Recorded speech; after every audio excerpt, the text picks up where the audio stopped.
우리가 살다 보면은 알면서도 못하는 것들 굉장히 많이 있으리라 생각합니다. 예를 들면 운동을 해야지요. 알지요. 그러나 알면서도 운동을 못할 때가 많습니다. 뿐만 아니라 가족들과 늘 대화를 많이 해야지요. 이것도 우리가 잘하는 겁니다. 그러나 이것도 알면서도 못할 때가 많습니다. 뿐만 아니라 어떤 일이든 실력을 키우기 위해서는 최선을 다해 노력해야 된다는 것을 압니다. 예를 들면 학생들은 공부해야 성적이 오른다는 걸 압니다. 그러나 알면서도 그것에 대한 최선을 다하지 못할 때가 참 많이 있습니다. 우리 그리스도인들도 마찬가지라고 생각합니다. 우리 그리스도인들도 내가 그리스도인으로서 맺어야 하는 성령의 열매들이 있지 않습니까? 뭐라고 시작됩니까? 사랑과 희락과 화평과 오래 참음과 자비와 양성과 충성과 온유와 절제니, 이런 것들이 우리가 우리의 삶 가운데서 성령님을 통해서 맺어야 하는 이런 그리스도인의 열매인 거죠. 예배, 기도, 묵상, 봉사의 일들, 이런 것들을 우리가 해야 된다라는 거 우리는 잘 압니다. 그리스도인으로서 우리가 어떻게 살아야 하는지도 잘 압니다. 그러나 알면서도 못하는 그런 순간들이 우리에게는 얼마나 많이 있는지 모릅니다. 과연 그 이유는 뭘까요? 어떻게 해야 하는지 알면서도, 우리가 맺어야 하는 열매가 뭔지 알면서도 그러하지 못하는 이유는 과연 무엇일까요? 오늘 본문 역시 옳은 것, 그리고 마땅히 해야 될 것이 무엇인가를 알았음에도 불구하고 그 일을 하지 못했던 빌라도를 우리에게 소개하고 있습니다. 11월은 추수감사절도 있습니다. 하나님이 열매 맺게 하신 것들로 인한 감사의 달인 겁니다. 그러므로 오늘 말씀을 통해서 이 한 달 동안 하나님이 우리에게 원하시는 많은 열매들 어떻게 하면 맺어낼 수 있을까? 그냥 알기만 하고 끝나는 게 아니라 열매를 맺을 수 있는 방법은 무엇인가? 이 부분을 오늘 본문으로 함께 살펴보려고 합니다. 오늘 본문은 여러분이 잘 아시는 내용입니다. 예수님이 누구에게 재판을 받습니까? 총독에게. 그리고 그 총독의 이름은 뭐지요? 빌라도지요. 빌라도에게 재판을 받고 사형을 선고받는 장면이 오늘 본문의 장면입니다. 아주 중요한 질문을 하나 먼저 해야 합니다. 예수님은 왜 빌라도에게 재판을 받으셨을까? 왜 재판을 통해서 죽임을 당하게 되셨을까라는 이 부분을 생각해 봐야 합니다. 먼저 두 가지를 말씀을 드리고 그것보다 훨씬 더 중요한 한 가지를 더 말씀을 드리려고 합니다. 첫째는 유대 지도자들에게는 예수님을 사형시킬 권한이 없었습니다. 그래서 빌라도의 재판에 위탁한 겁니다. 그 이유는 뭐냐면 예수님 그 당시에 유대 사회는 누구에게 통치를 받았냐면 로마에게 식민 통치를 받았습니다. 물론 많은 부분에 있어서는 자유를 제공받았습니다. 살아가는 방법에 대한 자유, 심지어는 신앙의 자유도 허락을 받았습니다. 그러나 이 유대 사회가 허락받지 못한 건 무엇이냐면 아주 중요한 어떤 결정 또는 사람을 사형시키는 일에 대해서만큼은 권한을 주지 않았습니다. 그래서 사형을 선고하는 이 일만큼은 로마의 간섭을 받도록 제약을 두었던 겁니다. 그러니 애당초 예수님을 사형시킬 만한 권한이 없었기 때문에 빌라도에게 그 재판에 위임해서 예수님을 죽이려고 했던 것입니다. 두 번째는 그것이 첫 번째 중요한 이유이면서 또 하나의 이유는 백성들의 민심을 잃고 싶지 않았기 때문이라는 겁니다. 여러분, 예수님이 공생애 3년을 하셨지 않습니까? 얼마나 사람들에게 주목을 받았습니까? 어디를 가나 막 구름대 같은 인파들이 모여들 정도로 예수님은 많은 사람들에게 주목을 받았습니다. 그들 가운데에서는 물론 예수님을 미워하고 반대하는 사람도 있었습니다. 그러나 굉장히 많은 사람들은 예수님을 좋아하고 예수님을 추종하는 그런 사람들이었습니다. 그렇기 때문에 지금 예수님을 죽이는 그 문제가 굉장히 큰 민심을 잃을 수 있는 그런 상황이 될 것이 너무나도 뻔한 겁니다.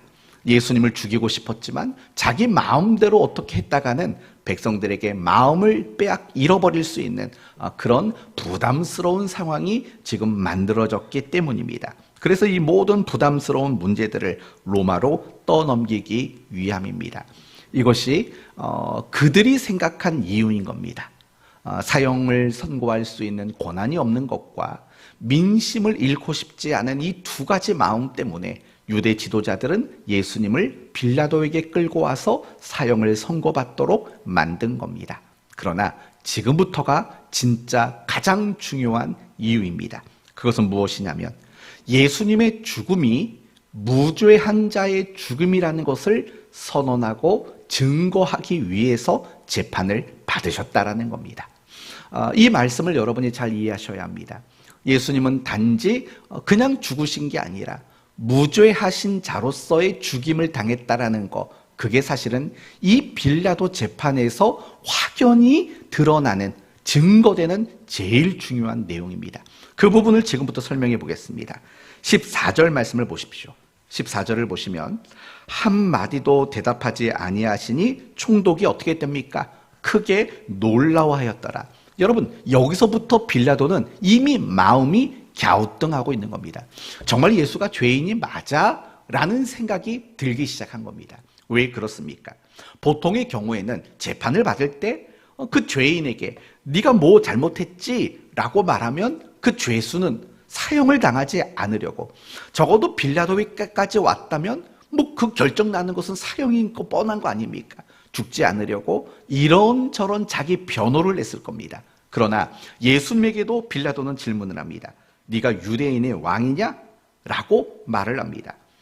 그러나 그 이후로는 더 이상 예수님은 아무런 답변을 하지 않으셨다고 말합니다. 12절. 대제사장들과 장로들에게 고발을 당하되 아무 대답도 아니하시는지라 라고 말을 합니다. 그 유대 지도자들이 예수님의 죄를 막 나열을 했겠죠. 그러나 그거 가지고 예수님은 아무런 말도 하지 않으셨다라는 겁니다. 그러니까 빌라도가 너무 이상한 겁니다. 보통의 죄수와는 전혀 다르다라는 것을 느끼기 시작한 겁니다. 18절 말씀으로 넘어가 봅시다. 이는 그가 그들의 시기로 예수를 넘겨준 줄 알미러라고 말합니다. 이제 빌라도는 뭔가를 캐치한 겁니다. 그게 뭡니까? 이거는 예수님이 죄를 지어서 끌려온 문제가 아니라 단지 지도자들이 예수님에 대한 시기심을 가지고 있었던 그 나쁜 감정의 문제라는 거, 그걸 알게 되는 겁니다. 그러니까 여기서부터는요, 예수는 죄가 없다라는 것을 인식하기 시작했다라는 겁니다. 이제 그러면서 19절로 넘어가 보면 결정적인 사건이 소개가 됩니다. 19절. 총독이 재판석에 앉았을 때에 그의 아내가 사람을 보내어 이르되 저 옳은 사람에게 아무 상관도 하지 마옵소서. 오늘 꿈에 내가 그 사람으로 인해서 애를 많이 태웠나이다. 빌라도의 아내가 갑작스럽게 사람을 보낸 겁니다. 그리고 그 사람을 통해서 예수님을 건들지 말라고, 그분은 옳은 사람이라고 이 말을 전달하도록 만든 겁니다. 이제 빌라도는 예수님이 죄가 없는 분이라는 것을 너무 명확하게 확신할 수 있었던 겁니다. 그래서 23절을 보면 이제 반문을 빌라도가 합니다.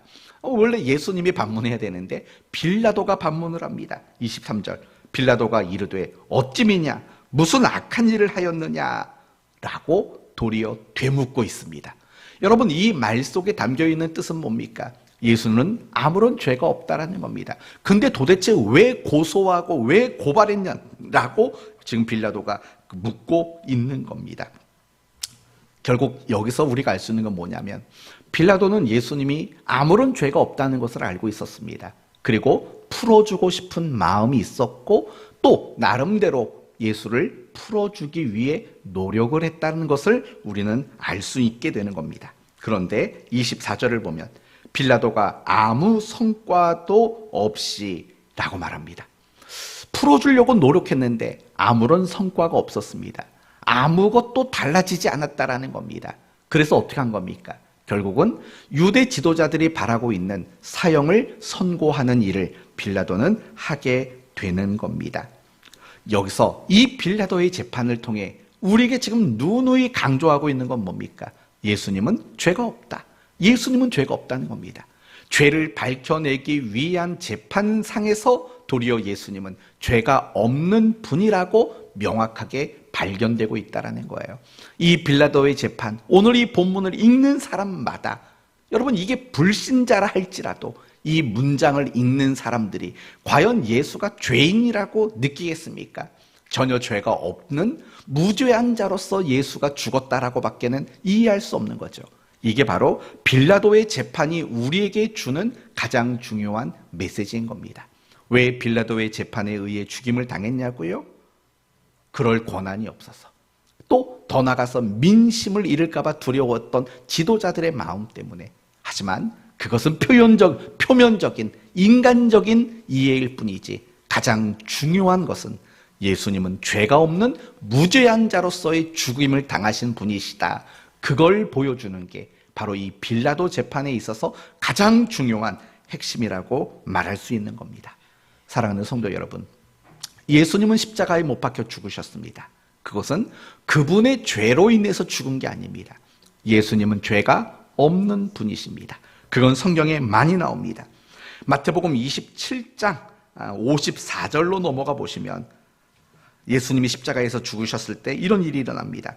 하늘이 어두워지고 큰 지진이 나는 것을 보고 백부장과 예수를 지키던 자들이 뭐라고 말하냐면, 이는 진실로 하나님의 아들이었도다. 예수님이 죽고 나니까 이는 진실로 하나님의 아들이었답니다. 무슨 말이냐? 죄 없는 자가 죽었도다 라는 말인 거예요. 누가복음 23장 41절을 보시면 예수님과 함께 양쪽에 강도들이 있었지 않습니까? 그 중에 한 강도가 이렇게 말합니다. 우리는 우리가 행한 일에 상당한 보응을 받는 것이니 이에 당연하거니와 이 사람은 행한 것이 옳지 않은 것이 없느니라. 여러분, 강도가 말해요. 우리가 이 일을 당하는 건 당연하다. 우리가 저지른 죄가 있으니까 당연하다. 그러나 이분은 옳지 않은 것이 없는 분이시다. 무죄한 자의 죽음이다. 그 강도가 그리 고백하고 있는 겁니다. 그러고 나서 이렇게 말하죠. 예수여, 당신의 나라에 임하실 때에 나를 기억하소서라고 말하는 거예요. 그러니 예수님이 무죄한 분이라고 고백하고 선언하고 있다는 거예요. 그리고 결정적으로 히브리서 4장 15절에 여러분이 잘 아시는 이런 말씀이 나오죠. 우리와 한결같이 시험을 받는 자로되 뭐가 없으시다? 죄는 없으시니라 라고 성경은 우리에게 말씀하고 있는 겁니다. 예수님의 죽음은 무죄한 자의 죽음이라는 겁니다. 결국 이것이 중요한 이유는 무엇이냐? 예수님은 자기를 위해 죽은 게 아니라는 겁니다. 그러면 예수님은 누구를 위해 죽으신 겁니까? 죄인된 우리를 위해서, 죄인된 우리 각 사람을 위해 대속적인 죽임을 당하셨다라는 겁니다. 이것도 오늘 본문에 명확하게 나옵니다. 26절 말씀을 보시면, 이에 바라바는 그들에게 놓아주고 라고 말을 합니다. 그리고 예수는 채찍질하고 십자가에 못 박히게 넘겨주니라 라고 그래요. 놓아주고 넘겨주니라 라고 말을 한다고요. 여러분, 바라바가 누굽니까? 강도와 폭동과 살인을 저질렀던 극악무도한 죄수였습니다.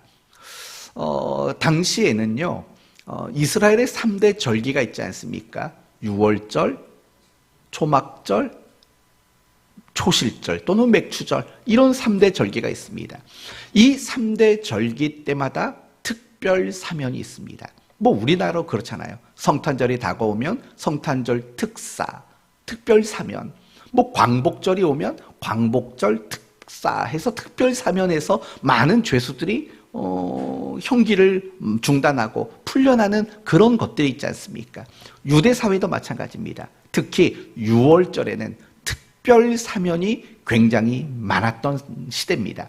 그런데 중요한 것은 오늘 본문에 나오는 바라바라는 사람은요, 사실은 특별 사면의 대상이 되지 못했던 사람이에요. 왜냐하면 그가 저질렀던 악행이 너무 심각했기 때문이에요. 그래서 특별 사면에서 제외당한 사람인 거예요. 근데 빌라도가 뭐라고 말하냐면 예수님을 풀어주려고 이렇게 극단적인 말을 하는 거죠. 내가 바라바를 놓아줄까? 내가 예수를 놓아줄까? 여러분, 이거는요, 바라바는 특별 사면의 대상이 아닌 거예요. 당연히 그는 죽이라고 말할 거라고 빌라도는 생각했던 거예요. 그러나 결국은 바라바를 살려달라고 사람들이 외쳐댄 거죠. 그렇다면 이 바라바는 왜 풀려날 수 있었을까요? 어떻게 살 수 있었을까요? 이유는 간단해요. 예수님이 넘겨졌기 때문에 빌라도는 살려날 수 있었다라는 거예요. 바로 이거예요. 이 바라바는 누굴까요? 결국은 우리일 수밖에 없어요. 그 누구도 하나님 앞에 특별 사면을 받을 만한 사람이 아무도 없다고요. 그럼에도 불구하고 예수님의 죽으심, 그분이 무죄한 자로서 죽으셨기 때문에 우리의 모든 죄가 사함을 받을 수 있게 되었다라는 겁니다. 예수님의 무죄한 죽음, 그것은 우리의 죽음이라는 것을 또한 말하는 아주 중요한 메시지가 된다라는 겁니다.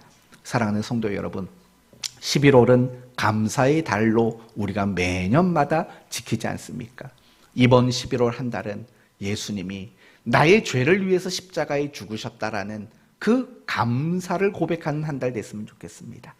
고난주간에만 날 위해 죽으신 예수님께 대한 감사가 아니라 이 11월 감사의 달에 예수님이 나를 위해 죽으셨음을 정말 감사할 수 있는 여러분 모두가 되셨으면 합니다. 조금만 더 빌라도에 대한 이야기를 해봅시다. 분명히 빌라도는 예수님이 죄가 없다는 사실을 알았습니다. 그리고 살려주기 위해서 나름대로 머리도 써봤고 나름대로 노력도 해보았습니다. 그러나 결국에는 유대 지도자들이 바라는 대로 사형을 승인하고 말았습니다. 한마디로 말하면 이런 거죠. 옳은 일이 무엇인지, 그가 재판장으로서 마땅히 해야 될 일이 뭔가를 알았지만 그 일을 하지 못했다라는 겁니다.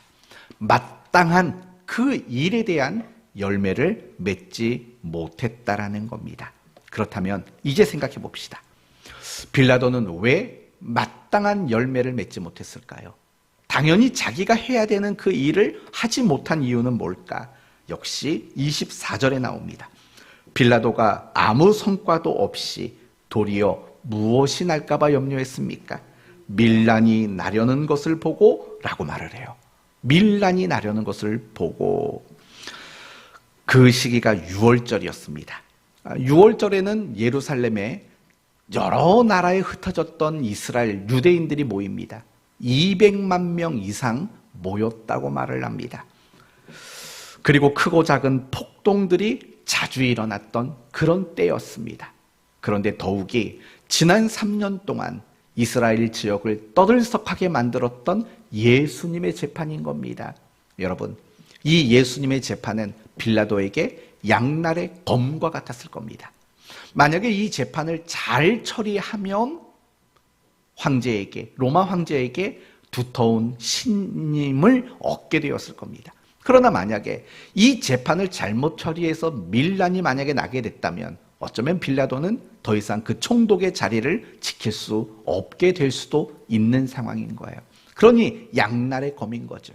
잘 해결하면 굉장한 신임과 보장을 받을 것이고, 이걸 해결하지 못하면 도리어 자신의 자리를 빼앗길 수밖에 없는 양날의 검과 같은 그런 재판이었던 겁니다. 그러니 이 빌라도는 신경을 안 쓸 수가 없었던 거죠. 밀란이 생긴다는 건 이 문제가 크게 잘못되게 된다라는 것과 마찬가지였던 거죠. 그러니 빌라도의 입장에서는 이 예수에 대한 재판이 자신의 인생에 다시 올 수 없는 최고의 기회라고 여긴 거죠. 적어도 자신의 그 총독이라는 자리를 지키기 위해서는 이 재판에 그들이 원하는 대로 해줘서 밀란을 만들지 않는 것이 최선이라고 빌라도는 생각할 수밖에 없었던 겁니다. 한마디로 말한다면 자신의 만족과 이익을 얻기 위해서 마땅히 내려야 하는 공정한 재판을 빌라도는 내리지 못하게 되었다라는 겁니다. 자기 만족과 자기 이익 때문에 이렇게 된 겁니다. 그렇다면 여러분, 이런 빌라도를 보면 여러분은 무슨 생각이 드십니까? 혹시 이런 생각 아닙니까? 나쁜 놈, 나쁜 놈, 비겁한 놈, 저주받을 놈, 우리는 그런 생각할지도 모릅니다. 근데 정말 우리가 그렇게 말해도 될까 생각해 보십시오. 그러면 우리는 절대 그럴 수 없습니다. 왜냐? 사실은 우리가 또 빌라도이기 때문에 그래요. 우리가 얼마나 많이 빌라도가 되는지 몰라요. 뭐 몇 가지만 예를 들면 이런 거죠. 우리는 복음을 전해야 된다는 것을 압니다. 근데 그 열매를 맺지를 못해요. 그러면 그런 우리는 결국 누굽니까? 바로 빌라도와 같은 모습인 거죠. 누군가를 미워하면 안 돼요. 우리는 그걸 알아요. 그러나 누군가를 미워해요. 알면서도 미워해요. 그것이 빌라도와 사실은 전혀 다르지 않아요. 하나님이 내게 원하는 게 뭔지 알아요. 내가 그리스도인으로서 해야 되는 일들이 뭔지 알아요. 그러나 열매 맺지 못해요. 그렇다면 그런 우리의 모습과 빌라도의 모습은 사실은 다르질 않아요. 어떤 면에서는요, 우리가 빌라도보다도 더 못난 사람일 때가 많아요. 왜냐하면요, 빌라도는 자기가 알고 있는 거, 자기가 마땅히 해야 되는 그 일에 나름대로 의지를 가지고 노력은 해봤잖아요. 예수를 풀어주기 위해서. 예수는 죄가 없으니까 풀어줘야 된다라는 것에 대하여 빌라도는 최소한 의지를 가지고 어떤 노력을 나타냈다고요. 그러나 우리는 어쩌면 우리가 그리스도인으로서 마땅히 해야 되는 그 일에 마음을 쓰지 못하고 어떤 의지와 노력을 동원하지 못할 때가 사실은 훨씬 더 많이 있기 때문에 그래요. 그러니까 이런 측면으로 본다면 결국 빌라도보다 어쩌면 우리는 더 나쁜 빌라도가 될 수밖에 없다는 것을 우리는 부정할 수밖에 없는 거예요. 성도 여러분, 사실 우리가 빌라도인 게 맞는 것 같아요. 우리가 바나바만이 아니라 우리는 빌라도이기도 한 거예요. 알면서도 마땅한 게 뭔지, 옳은 게 뭔지 알면서도 그 일을 하지 못하는 그런 우리가 바로 이 시대에 또한 빌라도일 수밖에 없습니다. 그러나 저는 저와 여러분 모두가 빌라도와 같이 열매 맺지 못하는 그런 그리스도인이 되지 않았으면 좋겠습니다. 적어도 이번 11월 한 달만큼이라도 내가 그리스도인으로서 마땅한 열매 맺는 그 일에 보람이 있고 결과가 있는 그런 한 달로 살아갔으면 좋겠습니다. 그렇다면 끝으로 어떻게 하면 우리는 알고 있는 거, 마땅한 거, 옳은 거, 그 일에 대한 열매를 과연 맺을 수 있을까? 간단히 두 가지로 말씀을 드립니다. 첫 번째, 계산적인 그리스도인이 되면 안 된다라는 겁니다. 계산적인 그리스도인. 오늘 빌라도를 보십시오. 이 재판 앞에 얼마나 많이 계산을 했겠습니까? 이 재판을 어떻게 처리해야 내 미래가 결정될까? 더 나은 미래, 더 나은 만족, 더 나은 이익을 줄 것인가? 사실은 이런 계산을 한 거죠. 뭐 옛날 말식대로 말하면 주판을 튕긴 거죠. 그랬더니 예수를 죽이도록 해줘야겠다. 그래야 내게 더 만족과 유익이 있을 것이다 라는 계산이 나온 겁니다. 결국 그런 계산 때문에 사실은 빌라도가 알면서도 그 마땅한 일을 하지 못하게 된 겁니다. 우리 제자들도 마찬가지입니다. 예수님의 제자들이 공생의 기간 동안에 정말 제자답지 못했지 않습니까? 왜 제자답지 못했냐면 그들은 늘 계산했습니다. 예를 들면 누가 크냐? 그 12명 모아놓고 그 중에서 누가 넘버원이냐? 이런 계산을 그들은 끊임없이 했다고요. 그리고 예수님의 머리에 향유를 부었을 때 뭐라고 또 말하냐면 왜 이 비싼 향유를 허비하느냐라고 말하면서 그 향유가 얼마짜리라고 말합니까? 300데나리온이나 되거늘이라고 말합니다. 그것도 기가 막힌 거예요. 향유를 붓자마자 그게 돈으로 계산이 됐다는 거 아니겠습니까? 이거 300데나리온쯤은 되겠는데 왜 쏟아버리느냐? 여러분, 이런 것들을 보면 제자들은요 정말 계산하는 거에 남달랐던 사람인 것 같아요. 그러니 그들이 무슨 수로 겸손해지고 그들이 무슨 수로 자기를 낮추는 자가 되겠냐고요. 늘 계산만 하는 거거든요. 어느 게 내게 유익할까? 어느 게 내게 더 큰 만족을 줄까? 이런 계산을 하다 보니까 전혀 제자다운 삶을 살아갈 수가 없었던 거예요. 우리도 똑같은 거예요. 우리도 내가 그리스도인으로서 마땅히 맺어야 하는 열매들 우리는 다 안다고요. 그런데 그 열매를 맺지 못하는 것은 무엇이냐? 결국은 우리가 그 문제를 앞에 두고 제일 먼저 뭘 하냐면 기도하고 순종을 다짐해야 되는데 우리는 계산부터 하는 거예요. 계산부터 하는 거죠. 우리가 계산하기 때문에 못하는 것들이 얼마나 많은 줄 알았어요? 내가 먼저 손 내미는 거, 내가 먼저 용서하는 거, 이거 못하는 거는요 몰라서가 아니에요. 왜 못할까요? 계산하는 거죠. 내가 먼저 또 손 내밀면, 내가 먼저 용서하면 내가 무시당하지 않을까라는 계산인 거죠. 우리가 우리의 이웃들에게 예수를 믿으셔야 합니다 라고 말하지 못하는 건 뭘까요? 그걸 몰라서가 아닙니다. 내가 그런 말하면 저 사람이 거절하면 어떻게 할까라는 나름대로의 계산을 우리는 가지고 있기 때문인 거예요. 우리가 매일매일 성경 보고 기도하는 시간을 갖지 못하는 게 뭘까요? 계산하는 거죠. 우리가 그리스도인으로서 마땅히 해야 하는 일들 가운데서 못하는 것들은 모르기 때문이 아니지요. 결국은 우리가 계산하기 때문에 의지와 노력이 동원되지 못할 때가 사실은 얼마나 많은지 모릅니다. 사랑하는 성도 여러분, 여러분의 그 계산을 멈추셔야 합니다. 왜냐하면 여러분의 계산은 거의 틀린 계산일 때가 많습니다. 인간적으로 보면 계산은 맞아요. 세상적인 관점으로 보면 그 계산은 맞아요. 그러나 틀렸어요. 왜냐하면 우리가 이런 계산에 틀리는 이유는 간단해요. 그 계산 속에 하나님은 넣지 않거든요. 그렇죠? 그 계산 속에 하나님을 넣지를 않아요. 70번씩 7번 용서해라. 이거 세상적으로 계산하면 바보, 맹꽁이, 멍충이가 되는 거죠. 그러나 그 계산 속에 하나님을 넣으면 영광스러운 일이 되는 거죠. 내가 하나님을 닮았다라는 그 영광과 기쁨이 되는 거죠. 우리는 이런 식으로 계산을 잘못해요. 우리가 어떤 거든 간에 사칙연산이라는 게 있지 않습니까? 무엇을 먼저 계산하고 무엇을 나중에 계산하는 이 사칙연산이라는 게 있어요. 근데 우리는 이 공식 자체를 모르는 거예요. 우리의 인생을 푸는 공식을 몰라요. 그냥 세상적으로 이거 하면 나는 손해, 저렇게 하면 나는 바보가 되는 거고, 이런 세상적인 공식을 가지고 있지만 그건 사실은 틀린 공식이거든요. 왜냐하면 이미 여러분에게 말한 것처럼 하나님이 배제됐기 때문이에요. 하나님을 배제한 그 공식은 결코 정답을 만들어낼 수가 없는 거예요. 그런데 우리는 항상 하나님을 계산해서 빼놓은 잘못된 공식으로 늘 계산하는 거예요. 그러니 우리는 이 계산적인 모습으로 인해서 마땅히 열매 맺어야 할 것들에 대한 열매를 맺지 못할 때가 너무나도 많이 있을 수밖에 없는 거예요. 그러니 여러분은 이제 그런 계산을 중단하십시오. 그리고 정말 계산하고 싶으시면은요, 무한하시고 전능하시고 전지하신 그 하나님을 그 계산 속에 이제 넣어 보십시오.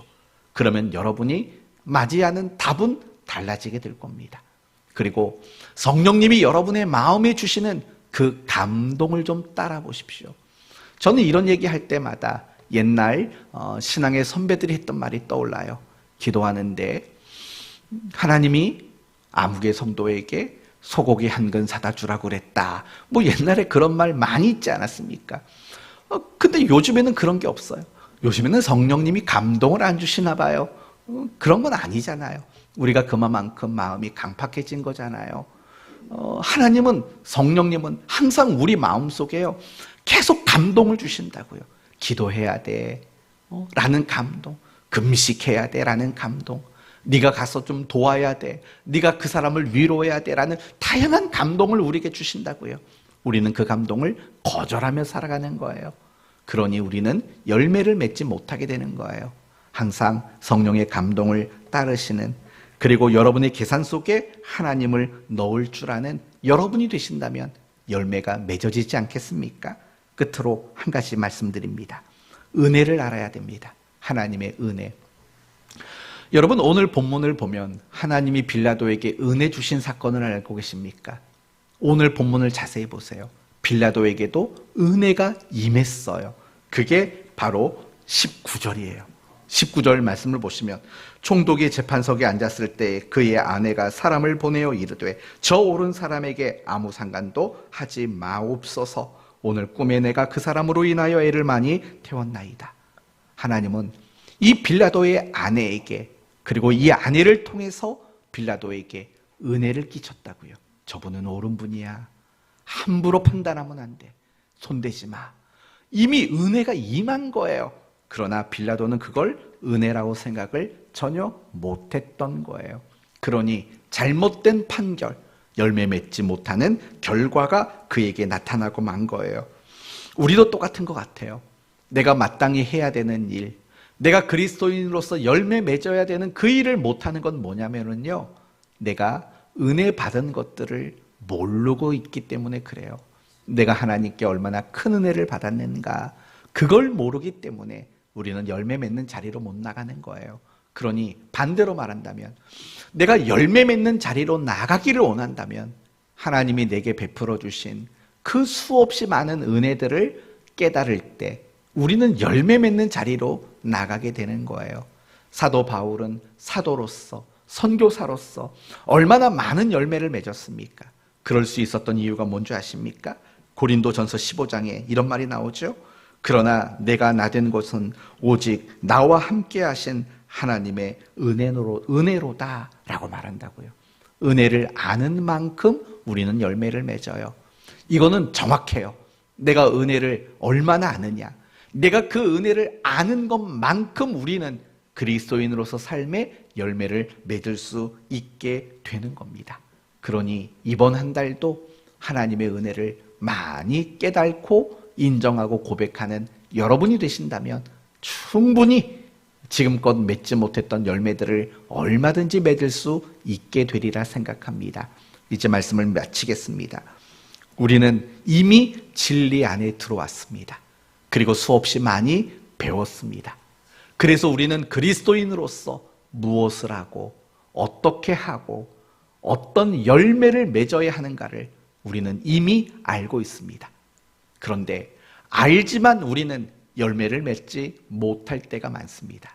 그 이유는 무엇입니까? 만족과 이익을 세상적인 공식으로 자꾸 계산하기 때문입니다. 그리고 하나님의 은혜를 깨닫지 못하기 때문입니다. 그래서 우리는 열매를 맺지 못하는 겁니다. 그러므로 하나님의 은혜를 매일매일 깨달으시고 그리고 성령님께서 우리에게 주시는 그 마음을 따라, 감동을 따라 날마다 순종하는 여러분 되시기를 바랍니다. 그래서 11월 달은요, 추수감사절일에 다양한 과일만 하나님께 올려드리지 마시고 하나님 앞에 내가 그리스도인으로서 마땅히 맺어야 하는 삶의 열매를 하나님께 올려드리는 그런 한 달 되도록 저와 여러분 모두가 함께 노력하고 힘쓰기를 예수님의 이름으로 축원드립니다. 아멘. 기도합시다.